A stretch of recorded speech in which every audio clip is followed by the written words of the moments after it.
तो देखो स्टूडेंट्स, ये क्वेश्चन बहुत इंपॉर्टेंट क्वेश्चन है आपके इम्प्लिसिट डिफरेंशिएशन टॉपिक का। जब हम पढ़ रहे हैं, हम क्या टॉपिक पढ़ रहे हैं? इम्प्लिसिट डिफरेंशिएशन का। ये बहुत इंपॉर्टेंट टॉपिक है, ज्यादातर एग्जाम्स में आता है क्वेश्चन। देखने में थोड़ा कॉम्प्लेक्स लग रहा है, इसको सिंपल कैसे करना है? बस इसमें एक ही स्टेप है, सिंप्लीफिकेशन रहेगा, फिर आप आराम से सॉल्व करोगे। ध्यान से देखो, राइट साइड पे रूट एक्स प्लस का रिपीटेशन चल रहा है। कितनी बार रिपीटेशन चल रहा है? Infinite times. तो एक मैं पुराना कंसेप्ट आपको रिवाइज करवाऊंगी, उससे इसको लिंक करेंगे, ठीक है? तो हमने छोटी क्लासेस में आपका नॉन टर्मिनेटिंग डेसिमल पढ़ा था अभी का 2.3 बार लगा होता है। हम क्या करते थे उसको 2.333 dot dot dot dot dot का मतलब कितने टाइम्स हो गया? इनफाइनाइट टाइम्स हो गया। क्या करते थे हम लोग? इसको 10 से मल्टीप्लाई कर दिया, 2 3 पॉइंट 2 बार 3 बचा, लेकिन हम एक 3 और बोरो कर लेते थे क्योंकि ये इनफाइनाइट टाइम्स है। क्योंकि इनफाइनाइट टाइम्स है, इसका रिपीटेशन कभी भी खत्म नहीं हो सकता। तो सेम चीज है, ये नॉन टर्मिनेटिंग है। सिमिलरली ये भी नॉन टर्मिनेटिंग की इनफाइनाइट सीरीज चल रही है।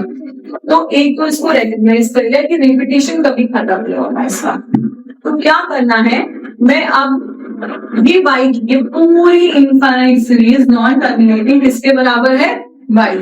अब यहाँ पे क्या स्मार्ट वर्क करना है? अगर मैं इतने हिस्से को छुपा दूं, सॉरी इसको छुपा दूं, तो क्या ये जो राइट हैंड साइड पे दिख रहा है, मतलब मैं पहला हिस्सा छुपा दूं, मतलब मैं सिर्फ इतना पोर्शन, ये पोर्शन मैं नीचे कॉपी कर रही हूँ। ये पोर्शन मैंने इतना कॉपी कर दिया, तो मैं एक डिफरेंट पेन लेकर आपको बताऊं कि मैंने इतना पोर्शन यहाँ से कट कर दिया। इतने पोर्शन को मैंने नीचे कॉपी कर दिया, देखो ना ये पोर्शन। अच्छा, इसमें कितनी बार एक्स है? 3 बार। 3 बार एक्स लिखूं ना लिखूं फर्क नहीं पड़ना, लेकिन मैं आपकी तसल्ली के लिए, क्या मैं एक एक्स और यहाँ से इनफाइनाइट सीरीज से निकाल सकती हूँ? नॉन टर्मिनेटिंग इनफाइनाइट सीरीज है। मैं ये रिपीटेशन, इन्होंने 3 बार रिपीटेशन लिखा है, हम 5 बार भी लिख सकते हैं, हम 7 बार भी लिख सकते हैं, ठीक है? There is no end. तो ये जो पोर्शन मैंने कट करा था वो ये वाला था। इस पोर्शन को क्या मैं इस तरीके से लिख सकती हूँ?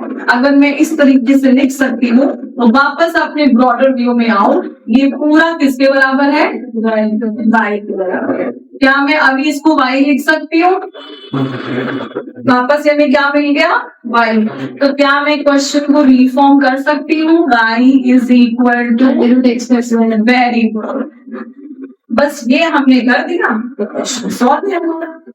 इतनी बात हमें समझनी है कि ये नॉन टर्मिनेटिंग इनफाइनाइट सीरीज है। आपने फर्स्ट वाली रिपीटेशन को छुपाना है, जितना रिपीटेशन उसके आगे है वो अगेन क्या बन जाएगा? y बन जाएगा। उसको हम वापस में इस चीज को अगर आपने समझ लिया, वापस में y बन गया। तो अब हमारा क्वेश्चन क्या बन गया? y is equal to y is equal to root x plus 5। अभी का इसको आगे क्या करना है? प्रूविंग करनी है, dy by dx चाहिए, differentiating y with respect to x। तो विच वन इज इजियर? क्या हमारा y को डिफरेंशिएट करना आसान है कि x को डिफरेंशिएट करना आसान है? दोनों चीजें आसान है, पर हम वेरिएबल सेपरेबल कर सकते हैं यहाँ पे, तो और इजी हो जाएगा। हम क्या करें यहाँ पे? स्क्वायरिंग बोथ साइड्स कर लें और वेरिएबल्स को ध्यान रखें, अगर आप वेरिएबल्स को सेपरेट कर सकते हैं तो वो ज्यादा बेटर है। It will save your time and ठीक है? कैसे? अगर मैं डायरेक्ट करती तो स्क्वायर रूट था, कॉम्प्लेक्स हो जाता, फिर सिंप्लीफाई करती। क्या जैसे dy by dx है तो हम y को जैसे नॉर्मल सवाल करते थे तो हम रूट x प्लस y को डिफरेंशिएट करेंगे या फिर इज इक्वल टू y ले करते थे? देखो, अगर मैं यहाँ पे डिफरेंशिएटिंग बोथ साइड्स करती तो मेरी पिक्चर ये dy by dx is equal to, ये पूरा कैपिटल x हो जाता, फिर तुम लिखती 1/, मतलब बोथ साइड डिफरेंशिएशन चलता, फिर चेन रूल से हमारा आता है, ठीक है? चेन रूल से ही आता। बट मैं देख रही हूँ यहाँ पे simple dy by dx introduce हो रहा है, तो अगर मैं वेरिएबल सेपरेट हो रहे हैं और मैं कर दूंगी तो मेरा सोल्यूशन इतना कॉम्प्लेक्स। फिर इसको अब प्रूविंग का क्वेश्चन है, तो प्रूविंग के क्वेश्चन में हमारे आंसर की शक्ल वही होनी चाहिए जो प्रूविंग।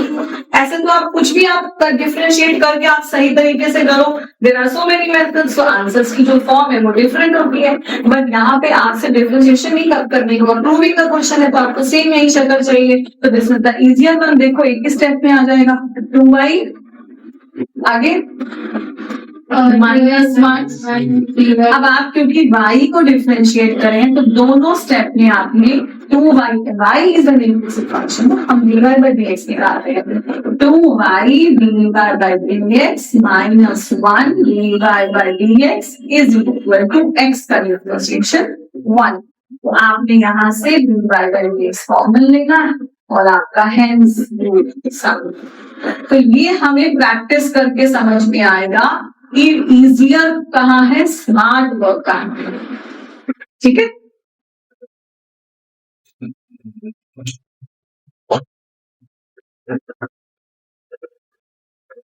अब आप ऐसा ही सेम क्वेश्चन मेरे को करके दिखाएं।